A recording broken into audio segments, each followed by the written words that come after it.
বিসমিল্লাহির রহমানির রহিম। রমজানের রোজা ইসলামের ৫টি স্তম্ভের মধ্যে অন্যতম।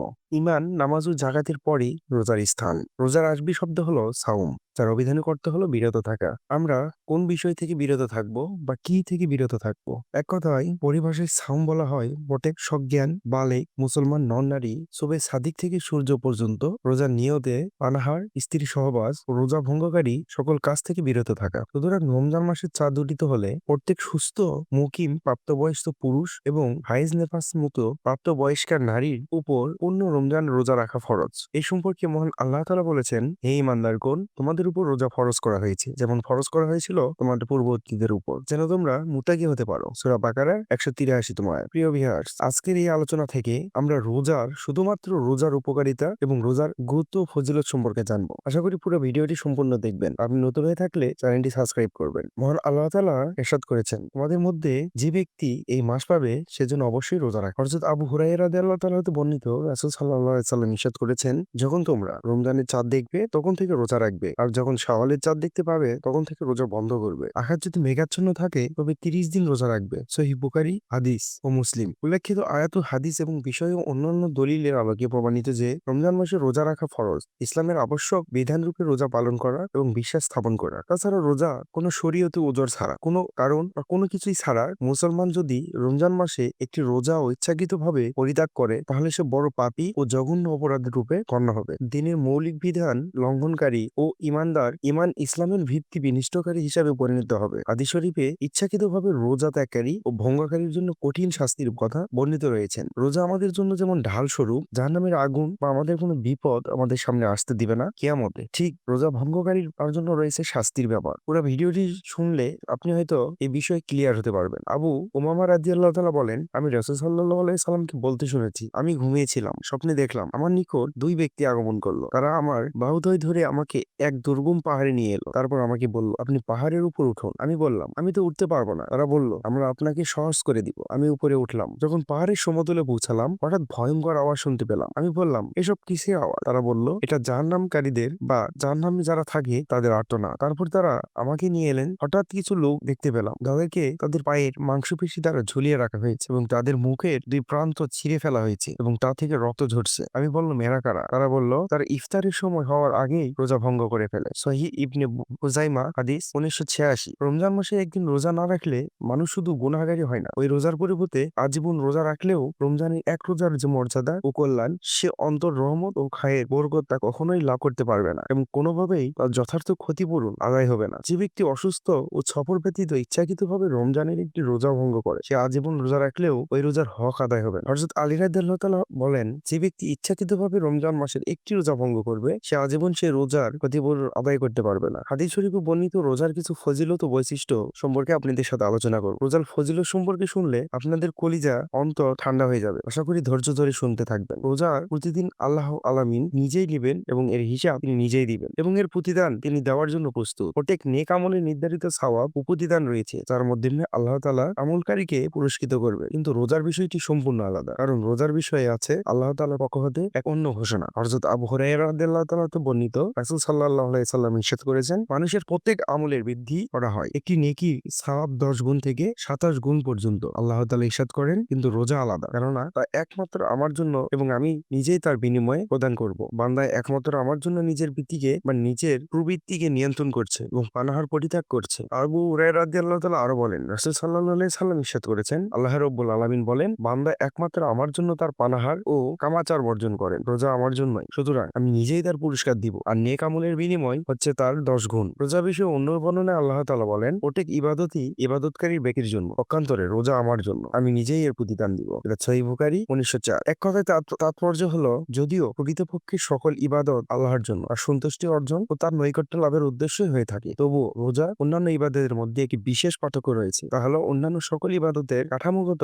ক্রিয়াকলাপ বা আকার আকৃতি ও নিয়ম পদ্ধতি এমন যে তাতে আল্লাহ আল্লাহর সন্তুষ্টি লাভের উদ্দেশ্য ছাড়াও ইবাদতকারী নফসের দ্বারা গ্রহণের সুযোগ বিদ্যমান থাকে। মুখে প্রকাশ না করলেও অনেক সময় তার অন্তরে ক্রিয়া তথা লোক দেখানোর ভাব সৃষ্টি হতে পারে। কিন্তু রোজা এমন একটি ইবাদত যা মানুষকে লোক দেখানোর জন্য যা করা সম্ভব না। তার অনুভূতির অন্তরালে এ ধরনের ভাব লুকিয়ে থাকে, তা সে অনুভব করতে না পারলেও তার ভিতরে অবচেতন ভাবে বিদ্যমান থাকে, ফলে সেখানে নফসের প্রভাব এসে যায়। পক্ষান্তরে রোজা এমন এক পদ্ধতির ইবাদত, তার আকার আকৃতি এরূপ যে আল্লাহ সন্তুষ্টি লাভের উদ্দেশ্য ব্যতীত ইবাদতকারী নফসের স্বাদ গ্রহণের বিন্দুমাত্র সুযোগ নেই। রোজাদার ব্যক্তি নিজ মুখে রোজার বিষয়টি প্রকাশ না করলেও সাধারণত তা আলেমুল গায়েব বা আল্লাহ তাআলা ব্যতীত কারো নিকট প্রকাশিত হওয়ার মতো নয়। তাই রোজার ক্ষেত্রে মাওলার সন্তুষ্টি বিষয়টি একনিষ্ঠভাবে প্রতিফলিত হয়। এ কারণে রোজা ও অন্যান্য ইবাদতের মধ্যে এরূপ বিস্তর ব্যবধান রয়েছে। রোজার এত বড় ফজিলত কারণ এটা হতে পারে যে রোজা ধৈর্যের ফলস্বরূপ, আর ধৈর্যশীলকারীদের সাথে সবসময় আল্লাহ তাআলা থাকে এবং আল্লাহ তাআলা ধৈর্যশীল বান্দাদের জন্য প্রসংবাদ হলো ধৈর্যশীল ব্যক্তিগণই অগণিত সওয়াবের অধিকারী। সব মখলুকাতের স্রষ্টা বিশ্বজাহানের প্রতিপালক আল্লাহ তাআলা নিজেই যখন এর পুরস্কার দিবেন তখন কি পরিমাণ দিবেন, ইমাম আজওয়ারি রাদিয়াল্লাহু তাআলা এই হাদিসের ব্যাখ্যায় বলেন, আল্লাহ যে রোজাদারকে প্রতিদিন দিবেন তা মাপা হবে না, ওজন করা যাবে না, অর্থাৎ বিনা হিসাবেই দিবেন। আল্লাহ তাআলা রোজাদারকে কিয়ামতের দিন পানি পান করাবেন। আল্লাহ রাব্বুল আলামিন নিজের উপর অবধারিত করে দিয়েছেন, যে ব্যক্তি তার সন্তুষ্টির জন্য গ্রীষ্মকালে রোজার কারণে পিপাসার্ত থেকেছে তিনি তাকে তৃষ্ণায় দিন কিয়ামতের দিন পানি পান করাবে। হযরত আবু হুরায়রা রাদিয়াল্লাহু তাআলা হতে বর্ণিত, রাসূল সাল্লাল্লাহু আলাইহি সাল্লাম ইরশাদ করেছেন, আল্লাহ তাআলা বলেন, রোজা আমার জন্য, আমি নিজেই এর প্রতিদান দিই। কিয়ামতের দিন রোজাদারের জন্য একটি বিশেষ পানির হাউজ থাকবে, যেখানে রোজাদার ব্যতীত আর কারো আগমন ঘটবে না। হযরত হুযায়ফা রাদিয়াল্লাহু তাআলা বলেন, আমি আল্লাহর নবী সাল্লাল্লাহু আলাইহি সাল্লামকে আমার বুকের সাথে মিলিয়ে নিলাম। তারপর তিনি বললেন, যে ব্যক্তি লা ইলাহা ইল্লাল্লাহু বলে মৃত্যুবরণ করবে সে জান্নাতে প্রবেশ করবে। যে ব্যক্তি আল্লাহর সন্তুষ্টি কামনায় একদিন রোজা রাখবে পরে তার মৃত্যু হবে সে জান্নাতে প্রবেশ করবে। যে ব্যক্তি আল্লাহর সন্তুষ্টির উদ্দেশ্যে কোনো দান সৎকার করবে তার মৃত্যু হয় সে জান্নাতে প্রবেশ করবে। হযরত আবু উমামা রাদিয়াল্লাহু তাআলা হতে বর্ণিত, তিনি বলেন, আমি রাসূল সাল্লাল্লাহু আলাইহি সাল্লামের দরবারে আগমন করে বললাম, ইয়া রাসূল, আমাকে এমন একটি আমল করে দিন যার দ্বারা আমি জান্নাতে প্রবেশ করতে পারি। তিনি বলেন, তুমি রোজা রাখো, কেননা এর সমতুল্য কিছুই নেই। আমি পুনরায় তার নিকট এসে একই কথা বললাম। তিনি বললেন, তুমি রোজা রাখ। সুতরাং রোজার গুরুত্ব অনেক। আশা করি পুরো ভিডিওটি শেষ পর্যন্ত শুনবেন, তাহলে রোজার গুরুত্ব ফজিলত সম্পর্কে বিস্তারিত আরো জানতে পারবেন। রোজাদার গুণ জানতে জান্নাতে প্রবেশ করবে রায়ান নামক বিশেষ একটা দরজা দিয়ে। হযরত সাহল ইবনে সাদ রাদিয়াল্লাহু তাআলা হতে বর্ণিত, নবী হযরত মুহাম্মদ সাল্লাল্লাহু আলাইহি সাল্লাম ইরশাদ করেছেন, জান্নাতে একটি দরজা থাকবে যার নাম রায়ান। কিয়ামতের দিন এই দরজা দিয়ে কেবলমাত্র রোজাদার ব্যক্তিরাই প্রবেশ করবেন, অন্য কেউ প্রবেশ করতে পারবে না। ঘোষণা করা হবে কোথায় সেই সৌভাগ্যবান রোজাদার, তখন তারা উঠে দাঁড়াবে। তারা ব্যতীত কেউ এই দরজা দিয়ে প্রবেশ করতে পারবে। অতঃপর রোজাদার গুণ যখন প্রবেশ করবে তখন তা বন্ধ করে দেওয়া হবে, ফলে কেউ এই দরজা দিয়ে প্রবেশ করতে পারবে না। হযরত সাহল ইবনে সাদ রাদিয়াল্লাহু তাআলা হতে বর্ণিত, রাসূল সাল্লাল্লাহু আলাইহি সাল্লাম ইরশাদ করেছেন, জান্নাত রোজাদার ব্যক্তির জন্য একটি বিশেষ দরজা আছে যার নাম রায়ান। রোজাদার গুণ ছাড়া অন্য কেউ এই দরজা দিয়ে প্রবেশ করতে পারবে না। যখন দরজা শেষ হইবে কি প্রবেশ করবে তখন সেই দরজা বন্ধ করে দেওয়া হবে। যে ব্যক্তি ওই দরজা দিয়ে প্রবেশ করবে সে জান্নাতের পানিও পান করবে, আর যে পান করবে সে কখনো পিপাসার্ত হবে না। মুসনাদে আহমদ হাদিস 22804। আবু হুরায়রা রাদিয়াল্লাহু তাআলা হতে বর্ণিত, রাসূল সাল্লাল্লাহু আলাইহি সাল্লাম বলেছেন, প্রত্যেক প্রকারের নেক আমলকারীর জন্য জান্নাতে একটি করে বিশেষ দরজা থাকে। যার যে আমলের প্রতি অধিক অনুরাগ ছিল সে তাকে সে দরজা দিয়ে আহ্বান করা হবে। রোজাদারের জন্য একটি বিশেষ দরজা থাকবে যা দিয়ে তাদেরকে ডাকা হবে, তার নাম হবে রায়ান। আবু বকর রাদিয়াল্লাহু তাআলা বলেন, ইয়া রাসূলুল্লাহ, এমন কেউ কি হবেন যাকে সকল দরজা দিয়ে আহ্বান করা হবে? তিনি বললেন, হ্যাঁ, আমি আশা করি তুমিও তাদের একজন হবে। মুসনাদে আহমদ হাদিস 9800। এ সম্পর্কে বুখারী মুসলিম শরীফে বর্ণিত আছে, হযরত আবু হুরায়রা রাদিয়াল্লাহু তাআলা বলেন, রাসূল সাল্লাল্লাহু আলাইহি সাল্লাম ইরশাদ করেছেন, রোজা জাহান্নাম থেকে রক্ষাকারী ঢাল বা দুর্গ স্বরূপ। হযরত জাবির রাদিয়াল্লাহু তাআলা বর্ণিত, রাসূল সাল্লাল্লাহু আলাইহি সাল্লাম বলেন, আমাদের মহান রব ইরশাদ করেছেন, রোজা হলো ঢাল, বান্দা এর দ্বারা নিজেকে জাহান্নামের আগুন থেকে রক্ষা করো। রোজা আমার জন্য আর আমি এর পুরস্কার দিব। আমি রাসূল সাল্লাল্লাহু আলাইহি সাল্লামকে বলতে শুনেছি, রোজা হলো জাহান্নাম থেকে রক্ষাকারী ঢাল, যুদ্ধক্ষেত্রে তোমাদের শত্রুর আঘাত থেকে রক্ষাকারী ঢালের মতো। রাসূল সাল্লাল্লাহু আলাইহি সাল্লাম ইরশাদ করেছেন, রোজা হলো জাহান্নাম থেকে পরিত্রাণ লাভের ঢাল এবং সুরক্ষিত দুর্গ। রোজা স্বয়ং নিজেই কিয়ামতের দিন সুপারিশ করবে। হযরত ইবনে ওমর রাদিয়াল্লাহু তাআলা হতে বর্ণিত, রাসূল সাল্লাল্লাহু আলাইহি সাল্লাম ইরশাদ করেছেন, রোজা ও কুরআন কিয়ামতের দিন বান্দার জন্য সুপারিশ করবে। রোজা বলবে, হে রব, আমি তাকে খাদ্য ও যৌন সঙ্গম থেকে বিরত রেখেছি, অতএব তার ব্যাপারে আমার সুপারিশ গ্রহণ করুন। কুরআন বলবে, আমি তাকে রাতের ঘুম থেকে বিরত রেখেছি, অর্থাৎ না ঘুমিয়ে সে তেলাওয়াত করেছে, অতএব তার ব্যাপারে আমার সুপারিশ কবুল করুন।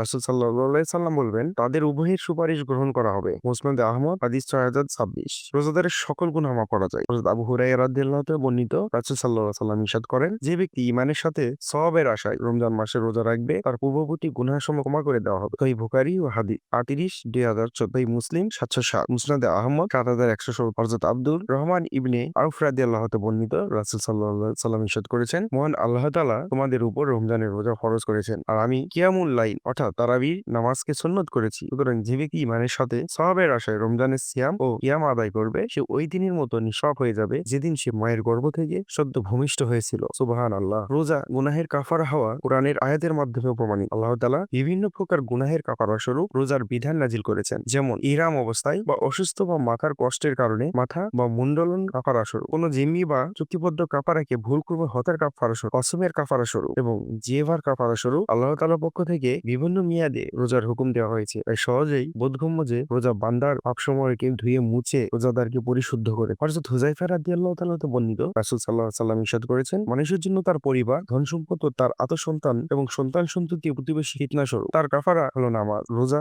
দান, সকায়ের আদেশ ও অসৎ কাজের নিষেধ। সহিহ বুখারী 500। রোজাদারের মুখের গন্ধ মিশকের চেয়েও সুগন্ধিযুক্ত। হযরত আবু হুরায়রা রাদিয়াল্লাহু তাআলা হতে বর্ণিত, রাসূল সাল্লাল্লাহু আলাইহি ওয়াসাল্লাম ইরশাদ করেছেন, সেই সত্তার শপথ যার হাতে মুহাম্মাদের জীবন, রোজাদারের মুখের দুর্গন্ধ আল্লাহর নিকট মিশকের সুগন্ধির চেয়েও অধিক সুগন্ধিময়। সহিহ বুখারী হাদিস 1904। রোজাদারের জন্য দুটি আনন্দের মুহূর্ত। হযরত আবু হুরায়রা রাদিয়াল্লাহু তাআলা হতে বর্ণিত, রাসূল সাল্লাল্লাহু আলাইহি ওয়াসাল্লাম ইরশাদ করেছেন, রোজাদারের জন্য দুটি আনন্দের মুহূর্ত রয়েছে। যখন সে আনন্দিত হবে, 1. যখন সে ইফতার করবে তখন ইফতারের কারণে আনন্দ পায়। 2. যখন সে তার রবের সাথে মিলিত হবে তখন তার রোজার কারণে আনন্দিত হবে। অন্য বর্ণনায় রয়েছে, যখন সে আল্লাহর সাথে মিলিত হবে আর তিনি তাকে পুরস্কার দিবেন তখন সে আনন্দিত হবে। রোজাদারের পরকালে সিদ্দিকীন বা শহীদগণের দলভুক্ত করে থাকবে। হযরত ওমর ইবনে মুরাবা আল হুযাফি রাদিয়াল্লাহু তাআলা হতে বর্ণিত, এক ব্যক্তি রাসূল সাল্লাল্লাহু আলাইহি সাল্লামের দরবারে এসে বলবে, ইয়া রাসূলুল্লাহ, আমি যদি একটার সাক্ষ্য দেই যে আল্লাহ ছাড়া আর কোনো মাবুদ নেই এবং অবশ্যই আমি আল্লাহর রাসূল এবং আপনি আল্লাহর রাসূল, আর আমি যদি ৫ ওয়াক্তের নামাজ আদায় করি, যাকাত প্রদান করি, রমজান মাসের সিয়াম ও কিয়াম তারাবিহ সহ অন্যান্য নফল আদায় পালন করি, তাহলে আমি কি কাদের দলভুক্ত হব? তিনি বললেন, সিদ্দিকীন বা শহীদগণের অন্তর্ভুক্ত হবেন। মুসনাদে জাবার হাদিস নাম্বার ৫। রোজাদারের দোয়া কবুল হয়। হযরত আব্দুল্লাহ ইবনে ওমর রাদিয়াল্লাহু তাআলা হতে বর্ণিত, রাসূল সাল্লাল্লাহু আলাইহি ওয়াসাল্লাম স্বয়ং বলেন, ইফতারের সময় রোজাদার যখন দোয়া করে তখন তার দোয়া ফিরিয়ে দেওয়া হয় না, অর্থাৎ তার দোয়া কবুল হয়। হযরত আবু হুরায়রা রাদিয়াল্লাহু তাআলা হতে বর্ণিত, রাসূল সাল্লাল্লাহু আলাইহি ওয়াসাল্লাম বলেছেন, ৩ ব্যক্তির দোয়া ফিরিয়ে দেওয়া হয় না, অর্থাৎ তাদের দোয়া কবুল করা হয়। ন্যায়পরায়ণ শাসকের দোয়া, রোজাদার ব্যক্তির দোয়া ইফতারের সময় পর্যন্ত ও মজলুমদের দোয়া, তাদের দোয়া মেঘালয় উপর উঠিয়ে দেওয়া হয় এবং এর জন্য সব আসমানের দরজা খুলে দেওয়া হয়। তখন আল্লাহ তাআলা ঘোষণা করে, আমার ইজ্জতের কসম, বিলম্ব হলেও অবশ্যই আমি তোমাকে সাহায্য। হযরত আবু হুরায়রা রাদিয়াল্লাহু তাআলা বলেন, নবী করিম সাল্লাল্লাহু আলাইহি ওয়াসাল্লাম ইরশাদ করেছেন, রোজাদারের দোয়া ফিরিয়ে দেওয়া হয় না। হযরত আবু উমামা রাদিয়াল্লাহু তাআলা বর্ণনা করেন, আমি বললাম, ইয়া রাসূলুল্লাহ, আমাকে কোনো আলমের উপদেশ, আমি কি ধরনের আমল করতে পারি? তিনি বললেন, তুমি রোজা রাখ, কেননা এমতুল্য কিছু নেই। আমি পুনরায় বললাম, ইয়া রাসূলুল্লাহ, আমাকে কোনো নেক আমলের কথা বলুন। তিনি বললেন, তুমি রোজা রাখ, কেননা এর কোনো সমতুল্য কিছুই নেই। হযরত উমামা রাদিয়াল্লাহু তাআলা হতে বর্ণিত, তিনি বলেন, আমি বললাম, ইয়া রাসূলুল্লাহ, আমাকে এমন কোনো আমলের আদেশ যার দ্বারা আল্লাহ তাআলা আমাকে উপকৃত করে। তিনি বললেন, তুমি রোজা রাখ, কেননা তা তুলনা হয় না। রমজান হলো খালিস ইবাদতের মৌসুম, আর এই মাসের সময়গুলো যতটা শুধু আল্লাহর সাথে কাটানো যায় ততটা ভালো। আল্লাহ তাআলা আমাদের সকলকে হাদিস অনুযায়ী আমল করার তৌফিক দান করুন, ফজিলত লাভ করার জন্য তৌফিক দান করুন, আমিন ইয়া রাব্বুল আলামিন। প্রিয় দর্শক, যারা এতক্ষণ ভিডিওটি দেখলেন তাদেরকে অসংখ্য ধন্যবাদ ভিডিওটি দেখার জন্য। এবং আপনি যদি আমার চ্যানেলে নিয়মিত কেউ হয়ে থাকেন তাহলে অবশ্যই আমার চ্যানেলটি সাবস্ক্রাইব করবেন। তবে ভালো থাকবেন, সুস্থ থাকবেন। মতো ভিডিওটি এখানেই। আপনাদের সবাইকে অসংখ্য ধন্যবাদ জানিয়ে শেষ করলাম আজকের ভিডিও। আল্লাহ হাফেজ।